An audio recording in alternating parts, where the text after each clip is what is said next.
Hello viewers, আসসালামু আলাইকুম। অবশেষে চলে আসলাম আডা বানতে। গোড়া কাটা শেষ, ফল ফিরানো শেষ, এখন আডা বানতে আছি। আডা বান্ধে বাড়ি চলে যাব নিয়ে, তারপর বাড়ি নিয়ে আবার মেশিন দিয়ে ধান ভাঙবো। এখন আডা বানতে আছি। দেখুন, আলহামদুলিল্লাহ এবার ধান অনেক ফার্স্ট ক্লাস হয়েছে। ধানে সুন্দর মতন হয়েছে।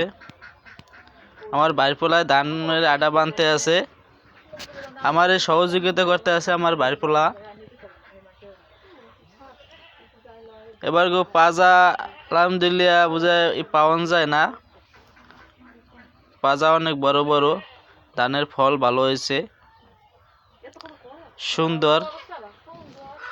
আলহামদুলিল্লাহ। শুভ সকাল।